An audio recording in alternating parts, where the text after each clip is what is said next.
Hello, this is Betsy Waugh, and for the next hour, I'll be reading from the Thursday, June 25th issue of the Democrat Chronicle on the Niagara Frontier Radio Reading Service.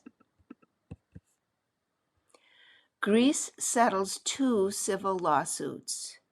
GPS tracking unpaid labor claims at issue by Kayla Kane, Rochester Democrat Chronicle, USA Today Network.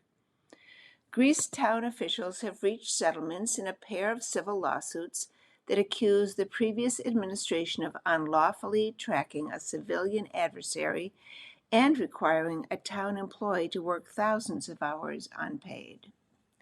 The settlements, in lawsuits brought by Ryan Murphy and Robert Bobby Johnson, were announced in federal court June 23rd before U.S. Magistrate Judge Mark Patterson.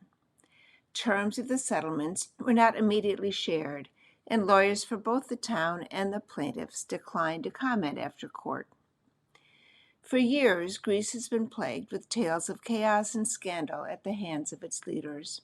Town Supervisor Jeff McCann promised residents a fresh start when he took office in January.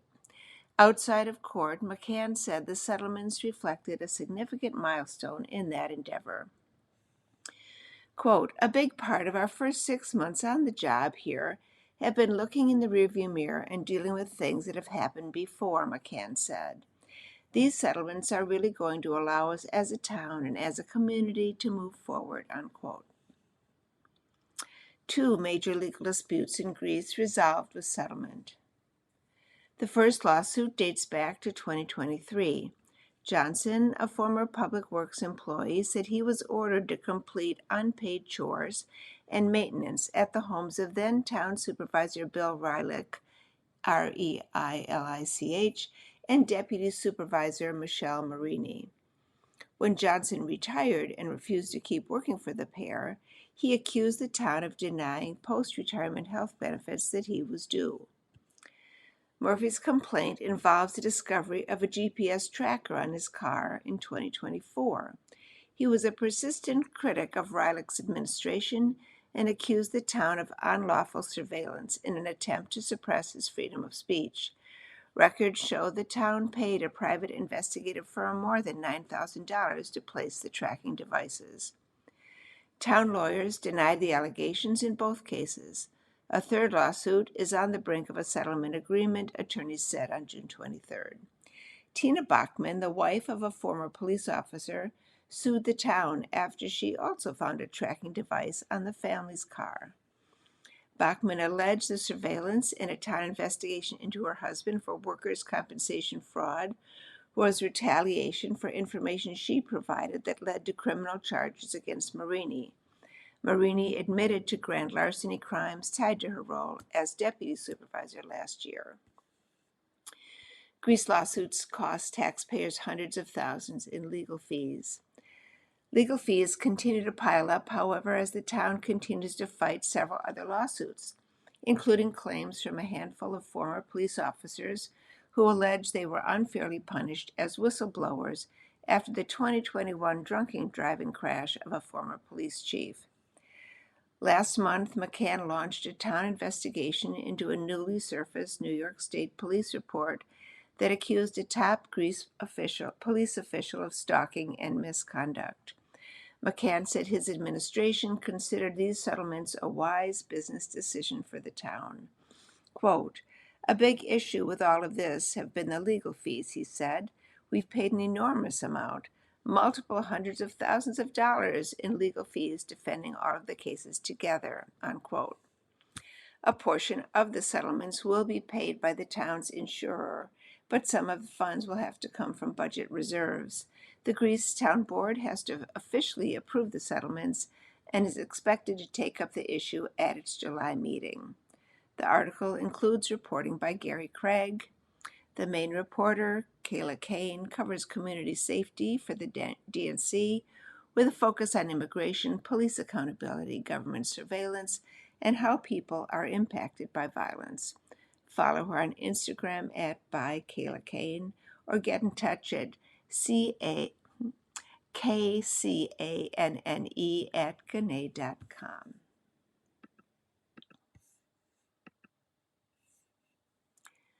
Primary Winners Emerging Across Rochester Region by Steve Howe and Kyria Weaver, Rochester Democrat and Chronicle, USA Today Network.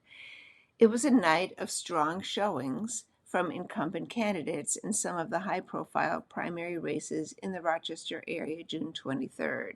All results are unofficial. New York State Comptroller.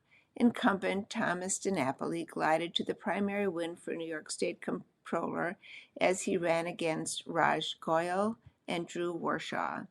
For Monroe County, DiNapoli received a total of 25,541 votes, while Warshaw secured 5,601 and Goyal received 4,098. In Livingston County, DiNapoli led the race with 705 votes, while Warshaw received 109 and Goyal received 84. In Ontario County, DiNapoli led the race with a total of 2,769 votes, with Warshaw trailing behind with 521 votes and Goyal with 452 votes. In Wayne County, DiNapoli secured 1,538 votes, while Warshaw received 247 and Goyal secured 240 votes. New York's 25th Congressional District. Despite a challenge from a pair of candidates, U.S. Representative Joe Morelle showed he's still plenty powerful in the greater Rochester area, scoring a Democratic primary victory over a pair of challengers, Robin Wilt and Sharita Trawick. The drama didn't last long for Morelle, who more than doubled the total votes for Wilt in the New York's 25th Congressional District. New York's 24th Congressional District. In other Rochester area Democratic congressional primary races, Alyssa Ellman defeated Diana Kastenbaum to earn the opportunity to face off against incumbent U.S. Representative Claudia Tenney in New York's 24th Congressional District. Ellman led Kastenbaum 9,911 to 6,107 on primary election night. On the morning of June 24th, Kastenbaum conceded in an emailed statement. She said she would support Ellman in the November general election against Tenney. Quote, "I know this is not what we wanted," the email quotes Kastenbaum is telling her campaign team, "but this is how a democracy is supposed to function. We cannot waste time sulking over my loss. We must be pragmatic and support whomever is willing to challenge Claudia Tenney and the broader MAGA movement in November. Alyssa and I may disagree on approach, but we agree on the end goal, the preservation of our democratic values and a return to people-first politics," unquote. 137th Assembly District, another incumbent state assembly member, Demon Deeks, coasted to a primary victory over challenger Mercedes Vasquez-Simmons in the Democratic primary for the state assembly's 137th District. Meeks won more than 4 times the votes. Vasquez-Simmons received 4,676 to 1,065. Currently serving his third full term, Meeks first took office in November 2020 in the seat previously held by the late David Gant. The 130th Assembly District. The race for the 130th Assembly District saw a pair of primaries, Democratic and Republican, to narrow the field from 5 candidates to 2. Republican George Dobbins emerged with a lead from the 3-way primary race and election night results with 2,087 votes. Summer Johnson was second with 1,743 votes, and Mark Johns was third with 1,478. In the Democratic primary, Carl Fitzsimmons held a narrow lead over Joseph Lamanna with 2,081 votes to 2,032 votes. The Rushtown Supervisor. Incumbent Lee Hankins held off a challenge from Mary Ellen Heyman for the Democratic nomination in the race to serve as Rushtown Supervisor. Hankins finished with 174 votes to Heyman's 117 votes. Fairport Mayor and Trustees. In Fairport, the primary race between 2 village board members ended with Heidi Woika, W-O-I-K-A, as the narrow winner over Tracy Briggs. Woika is the current deputy mayor in the village, positioning herself to replace the outgoing mayor, Julie Dameratz. Royko received 366 votes to Briggs' 308. The incumbent village trustees in Fairport, Adam Bonansky and Sarah Nazarian, held off a challenge from Joseph Thon to receive the Democratic nominations in their race. Nazarian was the top vote-getter with 469 votes, ahead of Bonansky's 429 and Thon's 283. In the Gates town supervisor, in Gates, the Working Families nomination in the town supervisor race appears lined up for Nick's Coffey, who received 11 votes, till Savannah DeOrcy's 1 vote. Coffey also has the Democratic nomination and will face off against incumbent Republican supervisor Cosmo Giunta.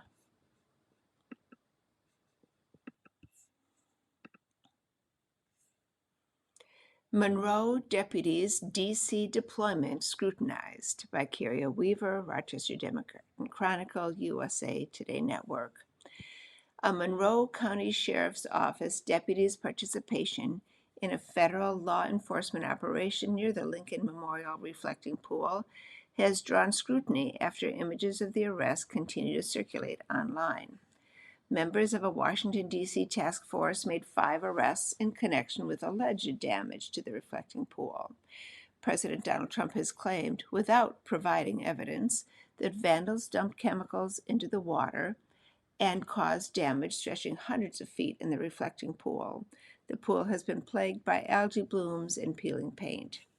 Government contract records show the reflecting pool recently underwent a renovation costing roughly $16 million. The Monroe County Sheriff's Office said they deployed one of their deputies to assist the U.S. Marshals Service and U.S. Park Police in protecting the nation's monuments during America's 250th celebration. David Marcucci, a deputy and public information officer, said the deployment reflects patriotism, not politics. Quote, "There's a long tradition of mutual aid between federal, state, and local law enforcement, especially at major nationwide events," Marcucci said in a statement. "This assignment reflects the values of public service, patriotism, and honors the generations who built and defended our great nation," unquote. Marcucci noted how this assignment continues a proud tradition of their county deputies supporting public safety missions, which include Democratic and Republican national conventions, sporting events, and presidential inaugurations.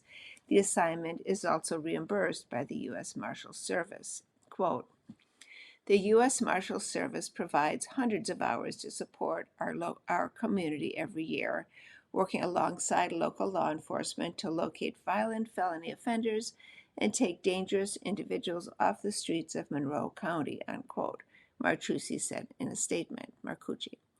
Quote, "When our partners ask for assistance, we are honored to help at a time when federal resources are dedicated to several major events happening nationwide," unquote. The sheriff's office did not immediately respond to questions about whether the deputy participated in any arrests. Legislator Rachel Barnhart said in a statement that federal deputizations for major events are not unusual, but she described how this assignment has become associated with a deeply controversial federal enforcement action. When it comes to deportation, Barnhart thinks the sheriff's office should have anticipated the political nature of the operation and the questions that would arise from the county's involvement. Quote, "Monroe County sent 1 deputy among a limited number from agencies across the country. That means our patch is visible," Barnhart said in a statement. When Monroe County personnel appear in viral images tied to arrests and disputed White House claims, Monroe County has become part of the public story. That is a legitimate reason for elected officials to ask whether continued participation serves this country's interests," unquote. Barnhart believes the sheriff's office should provide transparency about how Monroe County was selected, who authorized the deployment, and the duties of the deputy. She also questions whether Monroe County taxpayers are bearing any costs and whether continued participation serves the interests of county residents. Barnhart is asking for the sheriff to provide an explanation for the deployment and is calling on him to bring the deputy back home. Quote, "I do not believe Monroe County deputies should be participating in arrests or enforcement actions connected to a dispute over the Lincoln Memorial reflecting pool, Barnhart said. That's not why Monroe County residents expect their sheriff's office to be deployed hundreds of miles from home, unquote. The reporter, Kyria Weaver, works as the government and you reporter for the Democrat Chronicle, with a focus on how government actions affect communities and neighborhoods in Rochester and in Monroe County. You are listening to a reading of articles and features from the Democrat Chronicle on the Niagara Frontier Radio Reading Service.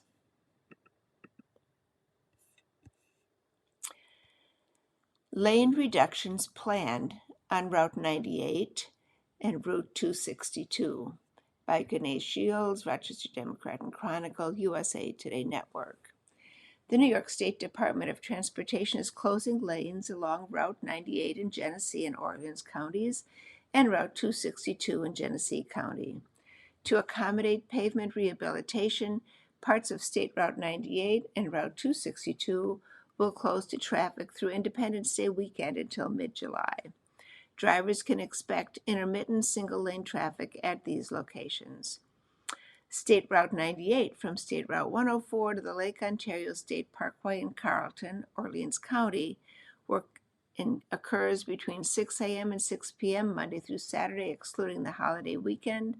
The project is anticipated to be completed by July 10th. State Route 98 from Edgerton Road to the Orleans County Road in the towns of Oakfield and Elba.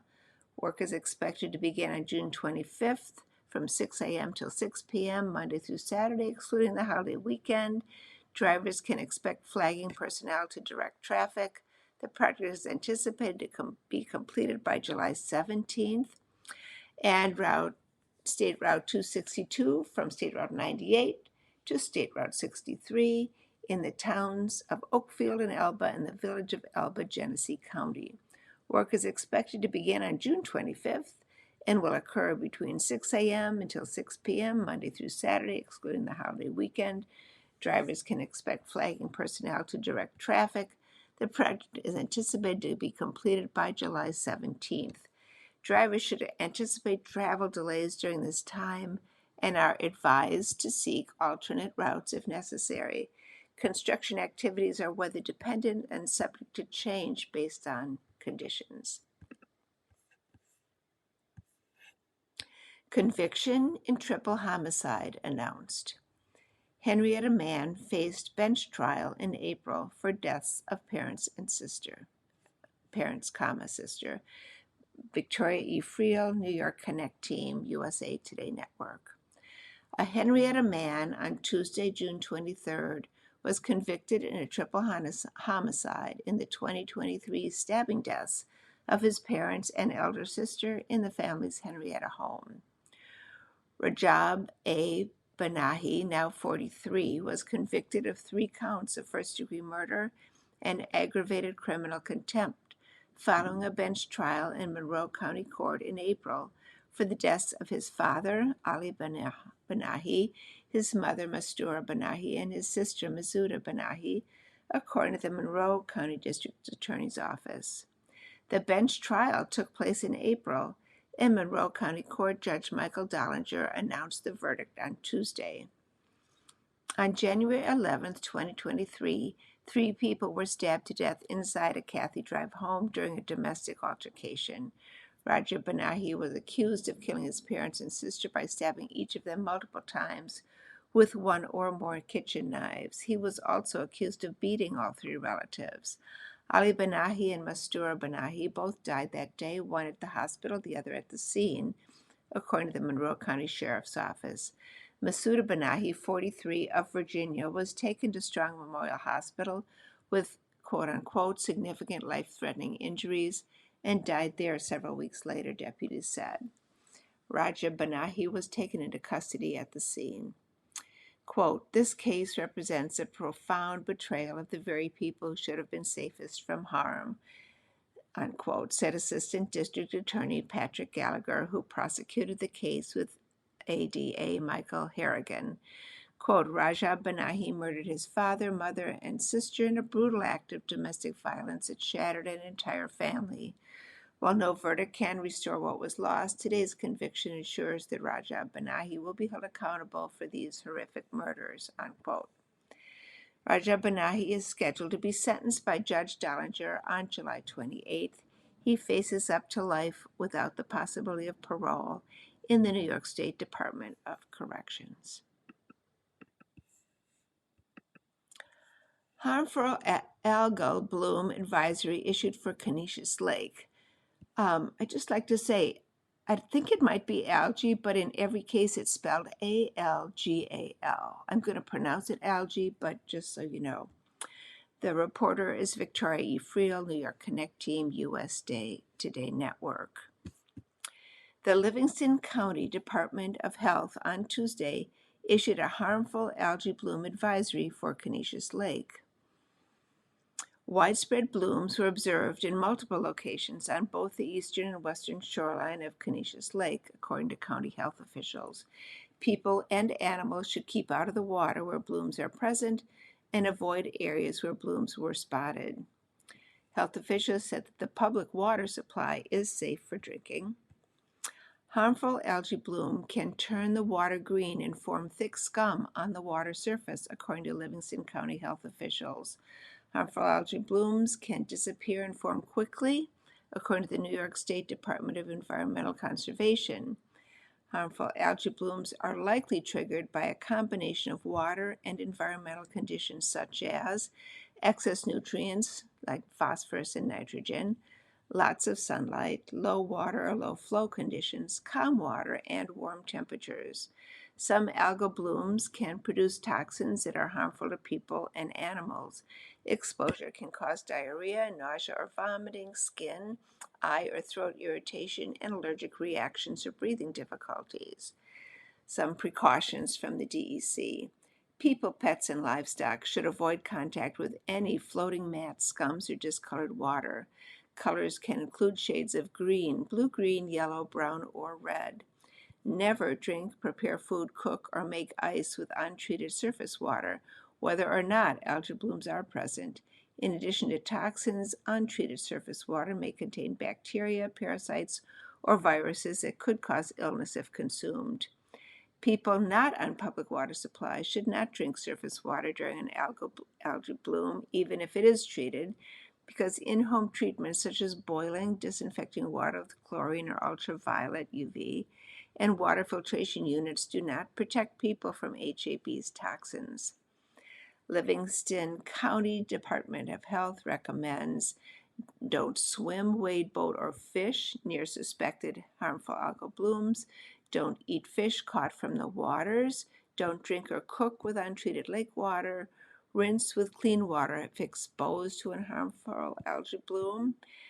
Children and pets are more susceptible to the effects of harmful algae blooms, so be aware to keep them out of the waters with suspected blooms, according to county health official. To report a harmful algae bloom in Livingston County, contact the Department of Health at 585-243-7280. Statewide, reported to the DEC using a suspicious algal bloom report form. Include photos if possible. For more information, uppercase H, uppercase A, uppercase B, lowercase s, uppercase I, NFO at dec.ny.gov.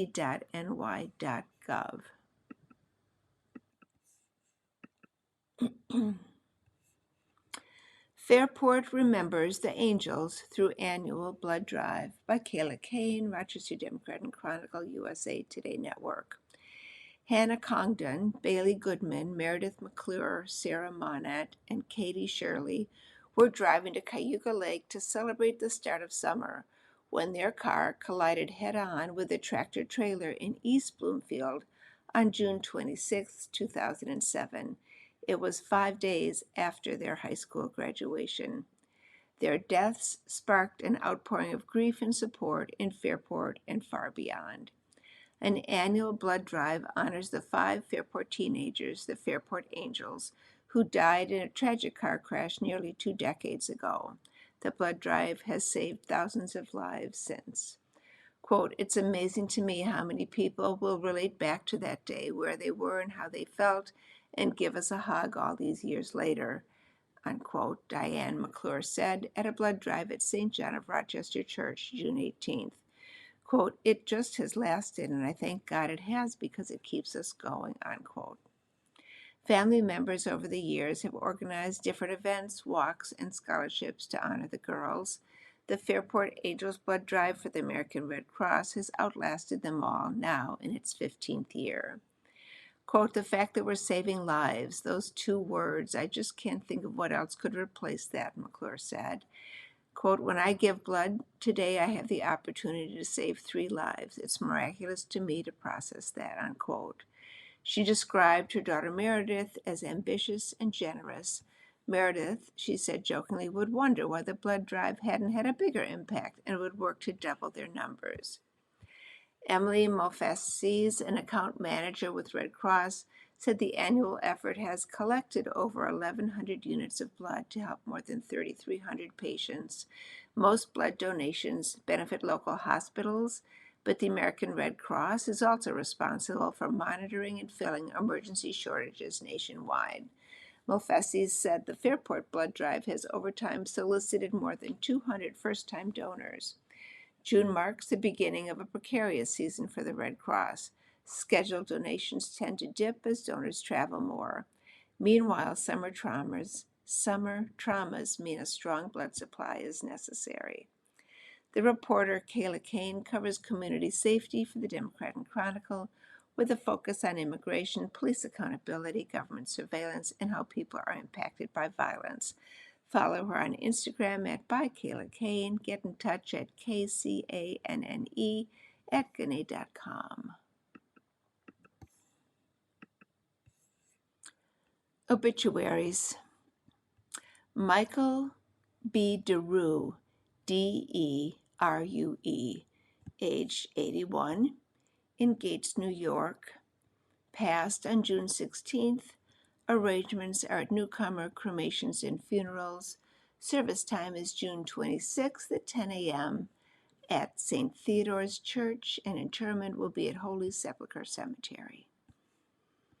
Roger Locke, LOK, aged 82, in Los Angeles, California, on June 20th. Arrangements are through Heritage Manor. Maureen Lynch Bennett, in Fairport, New York. Arrangements are through the Harloff Funeral Home. Cooper Norris, age 31, in Seattle, Washington, passed on May 22nd. Arrangements are through the Emick Family Funeral and Cremation Services in Seattle. Service time is July 31st at 3 p.m. Service location is the United Ministries of Aurora. Nadia Rasinovich. Arrangements are through Miller Funeral and Cremation Services, Incorporated. Ronald J. Sirici, SIRECI, age 75, in Canandaigua, New York, passed on May 20th. Arrangements are through the Brighton Memorial Chapel, Incorporated. Jane R. Stenglein, STENGLEIN, age 98, in Mendon, passed on June 22nd. Arrangements are through the Merton H. Kay's Funeral Home. Beatrice A. Trabold, age 86, in Rochester, New York, passed on June 22nd. Arrangements are through the Farrell Ryan Funeral and Cremation Services. And Catherine M. Wood, PhD, age 95, in Kent, New York, passed on June 15th. You are listening to a reading of articles and features from the Democrat Chronicle on the Niagara Frontier Radio Reading Service.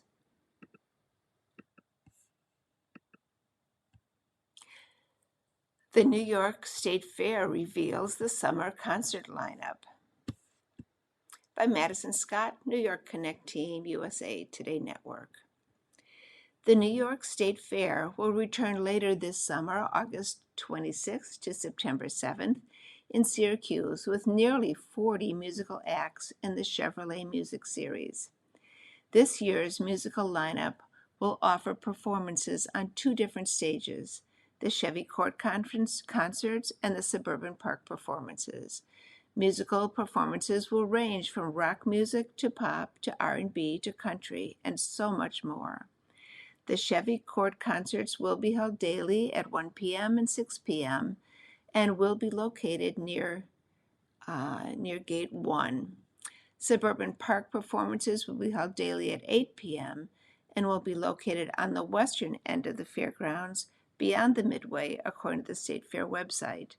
Tickets for all shows in the Chevrolet Music Series, including performances at both Chevy Court and Suburban Park, will be free to fairgoers with admission to the fair. Seating will be available on a first-come, first-served basis.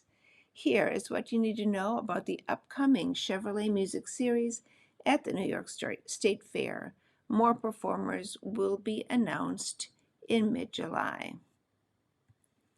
The Suburban Park concert lineup. All shows at Suburban Park will be held at 8 p.m., except for the last show on September 7th, which will be held at 6 p.m. Here are the concerts confirmed so far, with some acts on some dates still to be determined. Wednesday, August 26th, the All-American Rejects. Thursday, August 27th, Sean Paul. Friday the 28th, Melissa Etheridge. Saturday, August 29th, Suburban Park. August 30th, Flo Rida. 31st, Ashanti. Tuesday, September 1st, Scotty McCreery. On September 2nd, Tori Kelly. On Thursday, September 3rd, ZZ Top. Friday, September 4th, Violent Femmes. Saturday, September 5th, Tracy Adkins, country star that you may have heard of. Sunday, September 6th, Suburban Park. And Monday, September 7th, Suburban Park at 6 p.m. The Chevy Court concert lineup. Here are the confirmed concerts at Chevy Court with some acts on some dates still to be determined. On the 26th, the Commodores. This is a little confusing. Wednesday, the 26th, the Commodores at 1 p.m. It looks like. I'm sorry for the confusion. It's not clear. Wednesday, the 26th, Quiet Riot at 6 p.m. Thursday, the 27th, The Calling at 1 p.m. Thursday, also the 27th, Cooper Allen at 6 p.m. Friday, the 28th, Kenny Metcalf as Elton at 1 p.m. And that same day, Brandy Clark at 6 p.m. Friday, the 28th, also DJ Pretty Mess at 9 p.m. Saturday, the 29th, Chevy Court at 1 p.m. Maddox Batson at 6 p.m. On the 30th, Chevy Court at 1 p.m., Air Supply at 6 p.m. Monday, August 31st, Chevy Court at 1 p.m. and at 6 p.m. Tuesday, September 1st, Chevy Court at 1 p.m. and at 6 p.m. Wednesday, September 2nd, Wilson Phillips at 1 p.m., Priscilla Block at 6 p.m. September 3rd, Herman's Hermits, starring Peter Noon at 1 p.m., and Jesse McCartney at 6 p.m., and September 4th, Better Than Ezra at 1 p.m., and Braston Keith at 6 p.m. Also Friday, September 4th, Shriek Rave at 9 p.m. On September 5th, Chevy Court at 1 and at 6.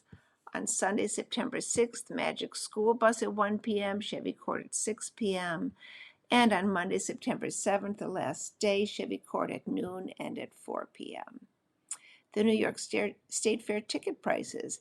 Admission to the New York State Fair is $8. Children 12 and younger, along with senior citizens 65 and older, can get into the State Fair for free. Where is the New York State Fair? It'll be held at the New York State Fairgrounds, 581 State Fair Boulevard in Onondaga County, Syracuse.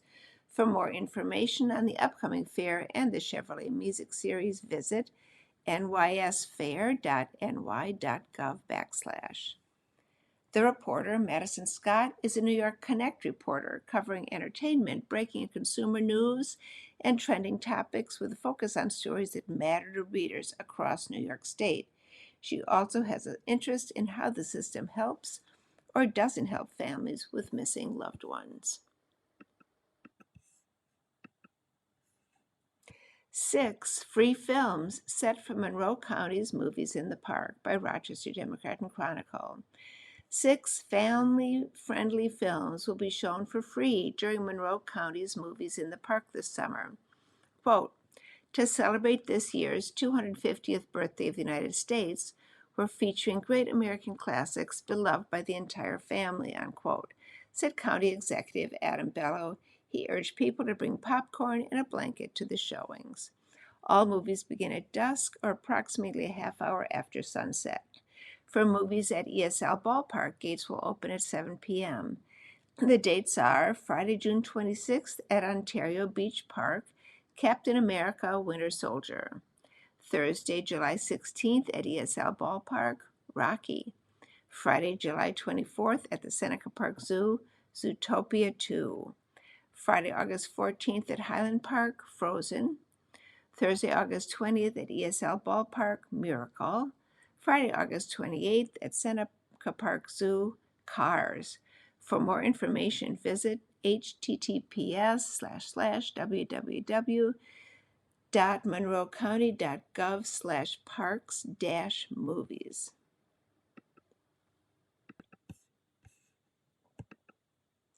Free classic movie nights return to Perry this summer, Rochester Democrat and Chronicle. A variety of movies are being shown for free during the Arts Council for Wyoming County's Classic Film Series. The films begin at 7 p.m. Thursdays at the Council, 31 South Main Street, Perry in Wyoming County. The schedule so far is June 27th, Merrily We Live, 1938, starring Patsy Kelly. On July 2nd, To Catch a Thief from 1955, starring Grace Kelly and Cary Grant. July 9th, The Maltese Falcon, 1941, starring Humphrey Bogart and Mary Astor. July 16th, Anatomy of a Murder, from 1959, starring Jimmy Stewart. July 23rd, Grapes of Wrath, from 1940, starring Henry Fonda. And on July 30th, The Train, from 1964, starring Burt Lancaster.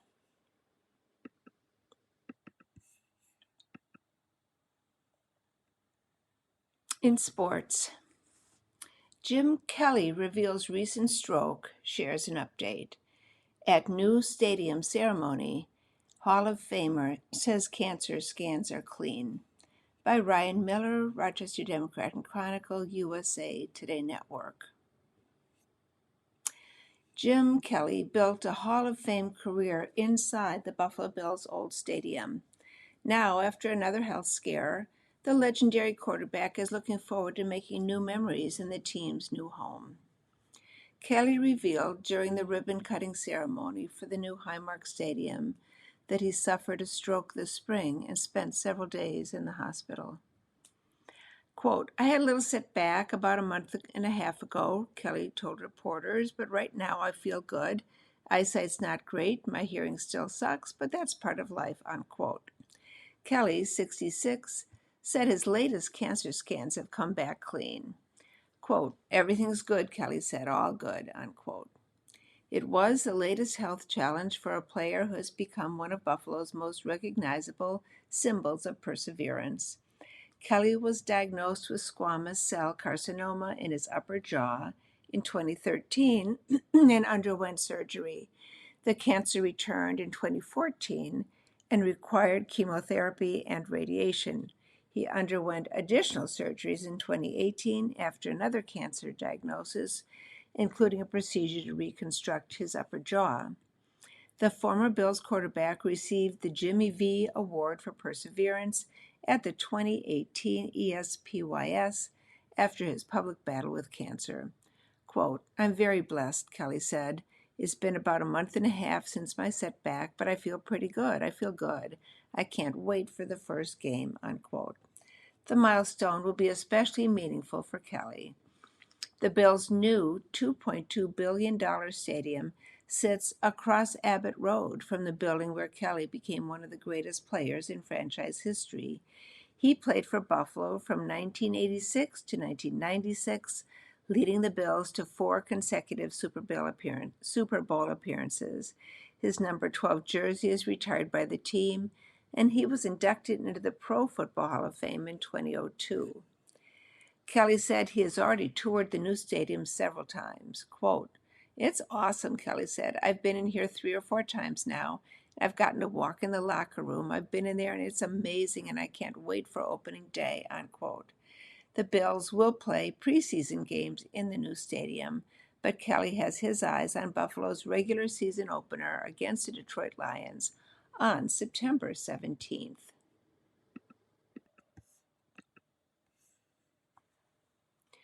Brighton native Jays Clement, Clement, tops voting in AL and ASG starter. By Ryan Miller, Rochester Democrat and Chronicle, USA Today Network. Ernie Clement was already Rochester's favorite baseball player. The rest of the continent has caught on.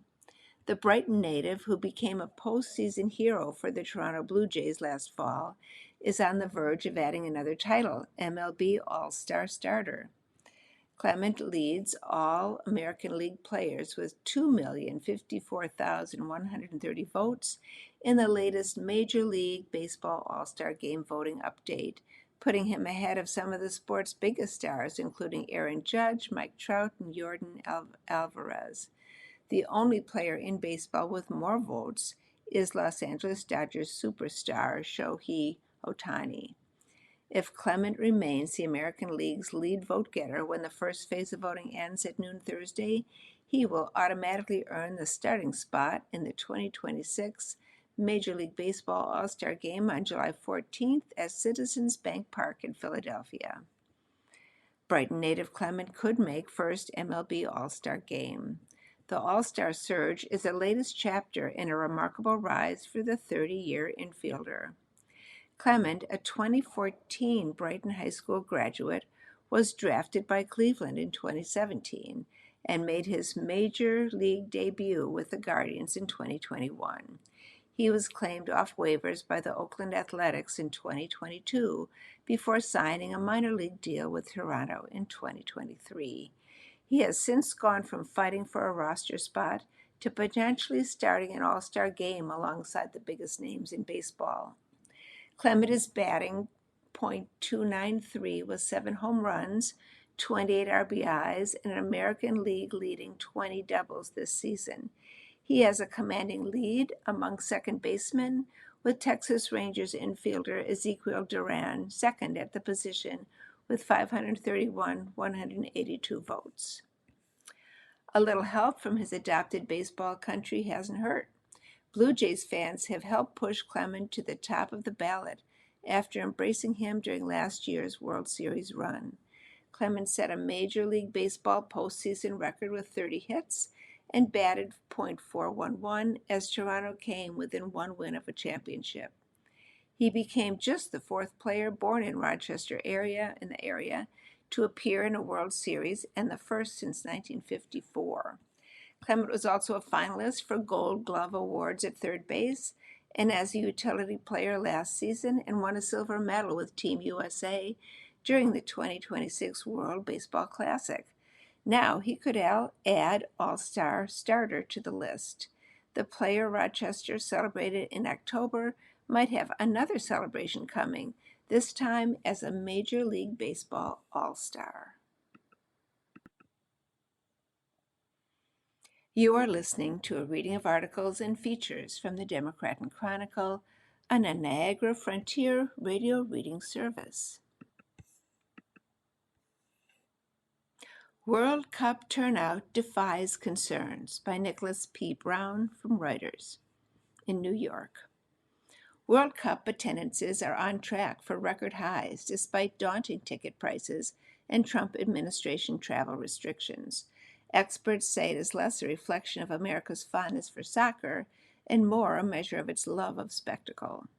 Through 44 matches, total attendance topped 2.85 million, with the average stadium about 99.6% full, according to a Reuters analysis based on FIFA data. Quote, Americans like big events, said Dan Rasher, a sports economics expert at the University of San Francisco. They want to be there for the big moments, unquote. While this year's World Cup is bigger than its predecessors, totaling 104 matches, up from 64, attendance is on pace to break the all-time record well before this year's 64th game.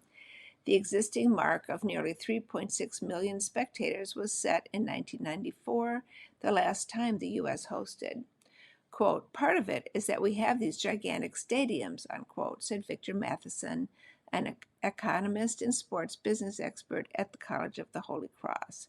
But stadiums in 2026 are also fuller on a percentage basis than nearly any World Cup this century, with the possible exception of Germany's in 2006, according to FIFA annual reports and Reuters attendance analysis. High prices? No problem. It shows Americans don't like missing out on global spectacles, experts say.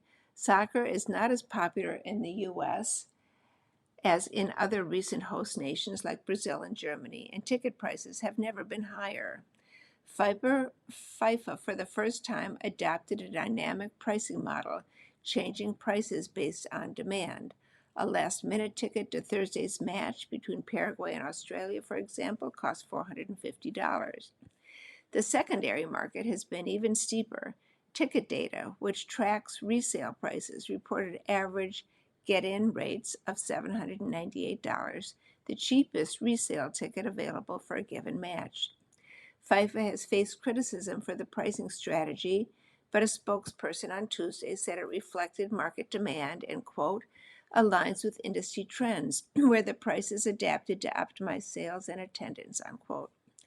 The spokesperson added that FIFA has made 130,000 tickets available at $60 each.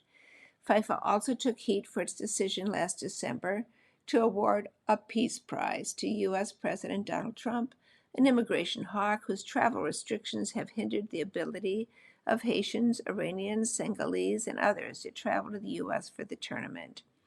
If fans harbor resentment, it has not kept them home.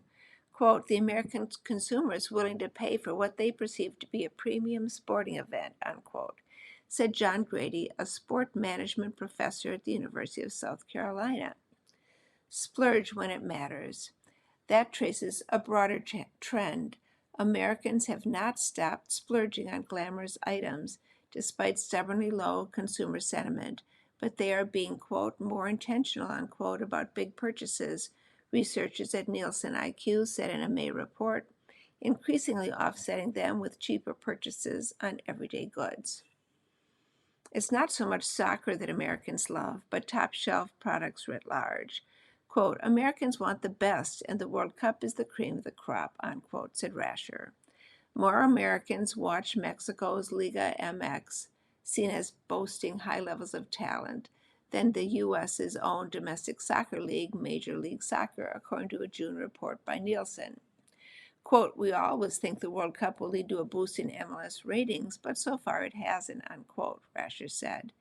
Individual athletes with global star power, like Argentina's Lionel Messi and France's Kylian Mbappe, M-B-A-P-P-E, can draw thousands of fans by themselves, added Grady, a relatively recent phenomenon in the influencer era. FIFA has forecast more than $3 billion in revenue from ticket sales and hospitality rights, and experts say that may be conservative. Matheson reckons the number could climb as high as $4 billion.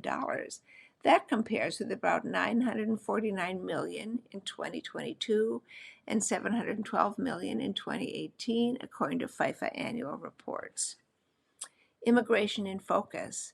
Some observers say it's fair to wonder if fan engagement could have been even stronger, particularly at parallel events like FIFA fan festivals, if not for Trump's travel restrictions and bubbling anti-American sentiment overseas. International tourism to the U.S. fell 5.7% last year, due in part to, quote, sentiment and policy headwinds. consulting firm Oxford Economics reported in January, and World Cup tourism was initially slow to materialize.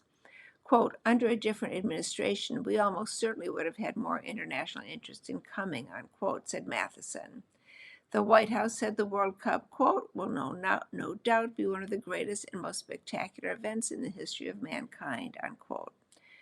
Quote, this will be a monumental event, said White House spokesman David Engel. President Trump is focused on ensuring that this is not only an incredible experience for all fans and visitors, but also the safest and most secure in history, unquote.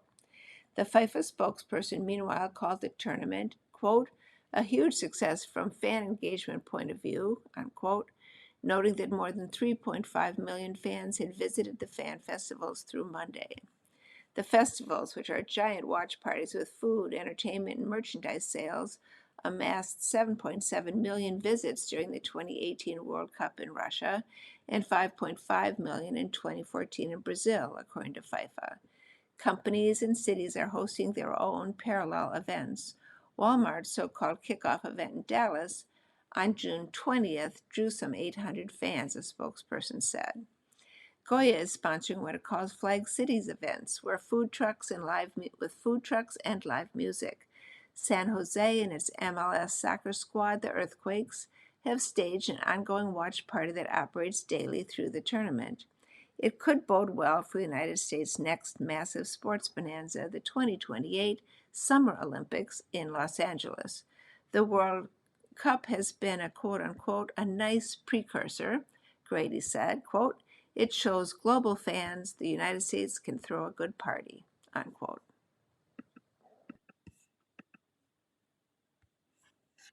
Trump badgers Senate allies.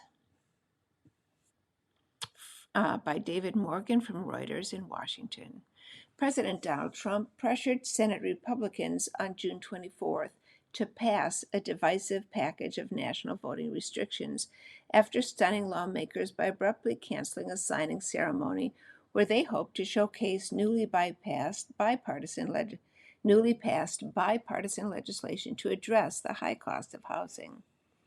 During a rare visit to the U.S. Capitol, Trump met with Senate Republicans over lunch for a discussion marked by an angry exchange with one senator and lengthy remarks by the president that did little to ease recent tensions or forge a path forward for Trump's aims, according to lawmakers and aides.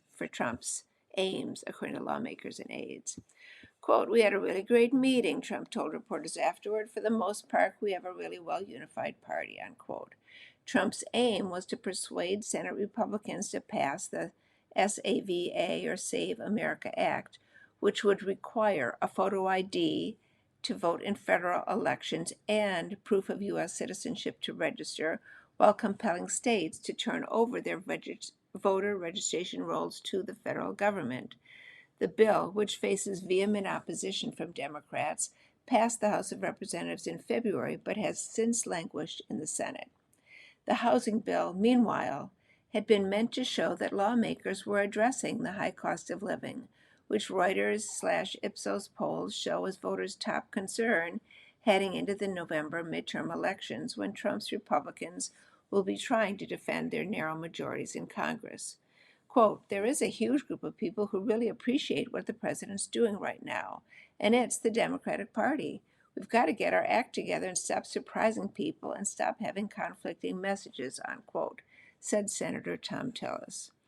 Quote, this housing bill was a very clear bipartisan effort to address some of the basics of affordability. And we are here? It makes no sense, unquote, added the North Carolina lawmaker who said last year he would retire from Congress after clashing with Trump. That made him the first of a handful of Senate Republicans who Trump has helped to push toward the exits, putting Republicans' 53 to 47 majority in play.